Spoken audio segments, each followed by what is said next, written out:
Little video about soft coaching, and if you're a martial arts instructor, if you're a martial arts coach or whatever, it's something that you might innately do, but you might not have heard the term before. So soft coaching is when we use subtle ways to communicate what we want our audiences, our students, to do. When we look at hard coaching is when we are explicit. Keep that elbow in there, keep that chin tucked, move that foot here, move your head there. We can spend a lot of our time as martial arts instructors hard coaching. This here, that there, do this, do that.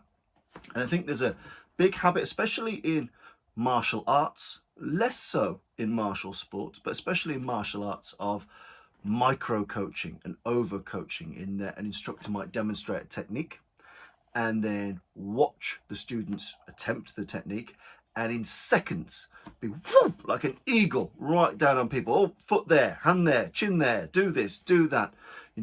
From a martial arts perspective, there's a lot of perfectionism out there, these small things. And yes, those small things might be very, very important, but there is a lot of value in giving students the time to explore the material and to cock it up and get it wrong. Let them get it wrong. So my advice to you, and again, this came up a lot in my Olympic coaches boxing course, in that we can tend to be all over people far too soon. So once you've established the technique, you've established the principles, and you've shown people what you want them to do take the time to step back and assess the battlefield. Take the time to not zone in. Don't narrow your focus on each of those individuals. Try and step back and take in the broad scene. Is everybody largely, broadly, making the right shapes with their body? Are they doing broadly something that looks like what you told them to do? Good. If not, I need to address that. Are there any kind of endemic failures? Is there a huge population or a large population that are doing something which I didn't tell you to do? And again, I can only know that by stepping back. If I hyper-focus on small groups or small geographies in that space, I'll never get the macro picture.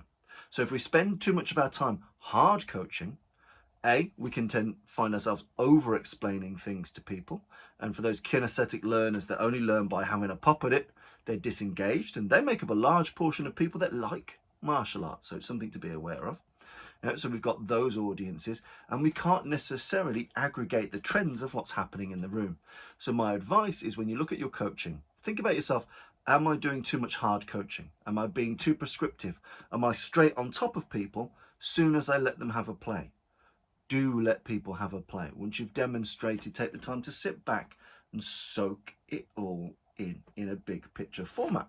And then soft coaching is essentially the art of walking the room with the expert coach's eye. And again, as part of the modules for England boxing, they talk about something called the coach's eye, and it's just making sure, can I spot these things in soft focus while taking in the entire room? And it's a really important skill. You need to know how to work and walk a room, making sure you're getting the right angles, making sure that everyone is fairly acknowledged and they get a fair slice of your time as a coach. And then your soft coaching elements are, let's imagine you've got a student that's not quite performing up to standard. Now I could swoop in on their partner work and I could say, right, you, elbow here, chin down, do this, do that, do that. Give them it doesn't need to be a bollocking, but even that can sometimes be demoralizing. Sometimes that is embarrassing to other people.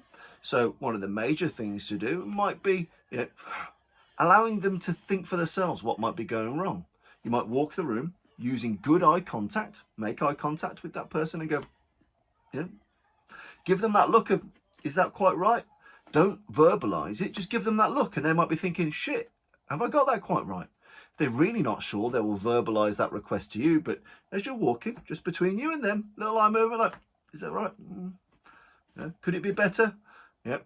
You plant that seed in their mind, and that might be all they need to go digging back into what you just said and perform well.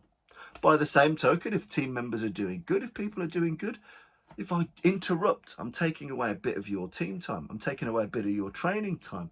I can replace that with a bit of a thumbs up. Make eye contact, thumbs up. Make eye contact, perfect. These kind of things. Little clap. I don't need to make a big deal of it. I don't need to swoop into you as you're doing your group work. I can walk the room and positively reinforce you. Wicked, good, yeah, crack on. Going a bit soft, Yeah, if you're talking a bit too much, yeah, give them a bit of that. Don't swoop in there and say you're talking too much. Just look at them, give them the stern look. Bit of that, they know to shut up and carry on. Yeah, if you're going a bit soft, come on, I can get it up it up, G it up. Become a master at using your gestures and your looks to get across what you're trying to communicate. And that is a real powerful thing in soft coaching. And the first thing I mentioned, that is that quite right? That allows, that's the good work of coaching, because that's made them introspective and gone, what have I missed here? Let me go back. I could feed you, I could give you a fish and tell you what you need to do, or I could teach you to fish. I could teach you to question by just doing that. Is that right? It makes you question what you're doing. So your positive affirmations, your do you need to look at this again affirmations, and your behavioral structure. You've too much of this, not enough of that. Yep. All of these things matter, and that is the power of soft coaching. So make sure you do it.